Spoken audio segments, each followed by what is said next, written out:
Europe is ready to respond to the challenge that Russia has imposed on the world, said the Prime Minister of Poland. This is a turning point when Europe realized that their responsibility for security on the continent lies with it, noted Donald Tusk.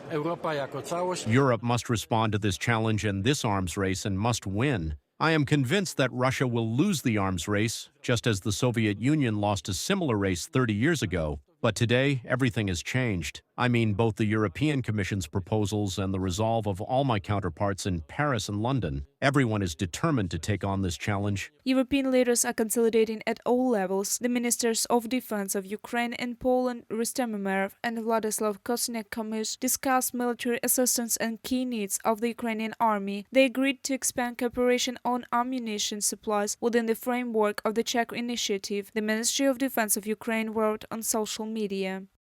Our closest neighbors were among the first to provide military support to Ukraine from the very beginning of the full-scale invasion. Poland will continue to ensure the logistics of weapons and ammunition deliveries for our defense through its territory. Another important area is military training. Poland has already trained over 30,000 Ukrainian soldiers and is ready to expand this program together with Scandinavian and Baltic countries, Rustem Umerov, Minister of Defense of Ukraine, on Facebook. Russia has already started supplying the 46th aid package to Kyiv, valued at 200 million euros, said the Minister of Defense of Poland. Joint defense projects hold a special place in the bilateral partnership.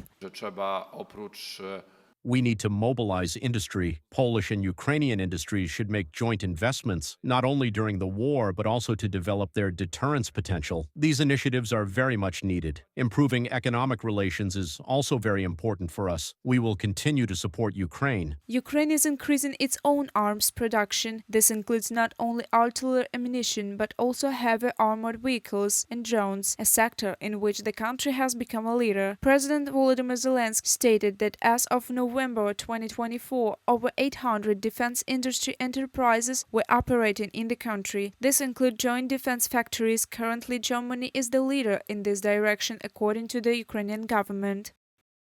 After our victory, Ukraine will have a powerful defense industrial complex with high production volumes. Accordingly, it will need buyers. Currently, the necessary partnerships are being established. Partners are getting used to buying Ukrainian weapons, tested on the real battlefield and modified to meet its requirements. Ministry of Strategic Industries of Ukraine, in comment to Ukrainian media.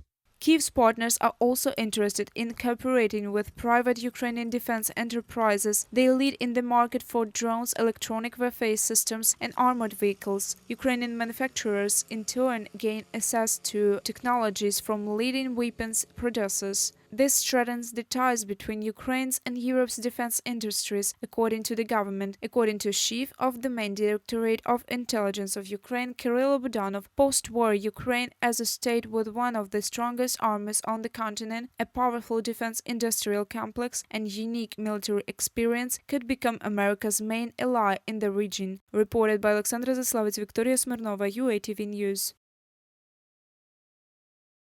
The involvement of the Kremlin dictator does not play a major role in the upcoming talks on settling Russia's war against Ukraine, Minister of Foreign Affairs of Poland Radoslaw Sikorski has said. Regarding potential future contacts between US President Donald Trump and Putin, Sikorski expressed skepticism about holding a premature summit with the Russian Federation. I don't want him to participate in the negotiations. I want him to get out of Ukraine. He can do it in 5 minutes. If he doesn't, he will face an international court. He has no business on the territory of another UN member state. Only in the continuation of the war he will feel significant. He was confused by the nature of the Russian regime and Putin's control over Russia. Radoslaw Sikorski, Minister of Foreign Affairs of Poland, from a speech at a briefing in Brussels.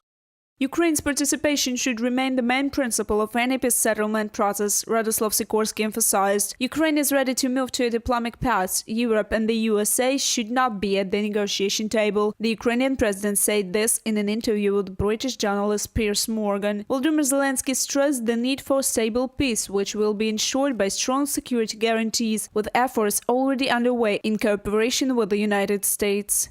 Ukraine is ready in the first place for the end of the hot stage of the war. We want peace as nobody in the world wants, because let's be honest, Putin is a murderer and is a criminal, and that is a fact. And if people believe that we must move to the diplomatic track, and I believe that we are ready to move to the diplomatic track, and that at the negotiating table there must be the United States, Europe, Ukraine, and Russia.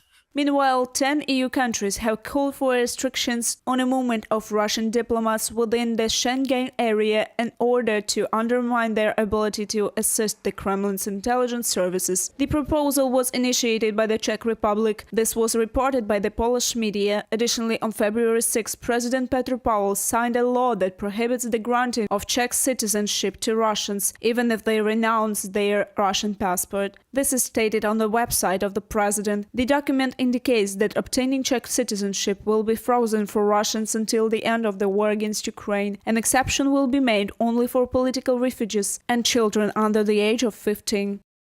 Most Russians will not be able to obtain Czech citizenship, even if they renounce their Russian passports. Their applications for Czech citizenship will be frozen until the war in Ukraine ends. A provision has been added to the Czech criminal code that prohibits unauthorized cooperation with foreign states. From a Deutsche Welle publication, Prime Minister of the United Kingdom Keir Starmer was urged European leaders to increase economic pressure on Russia, The Guardian has reported. The Prime Minister of the United Kingdom is confident that this will help to end Russian aggression against Ukraine more quickly. He also pointed out that the threat of sanctions from Donald Trump has left Putin in disarray, according to British journalists. Previously, the US president said he would impose high tariffs and additional restrictions against Russia if the Kremlin dictator does not stop the war against Ukraine. Reported by Alexandra Zaslavets, Kristina Dombrovska, UATV News.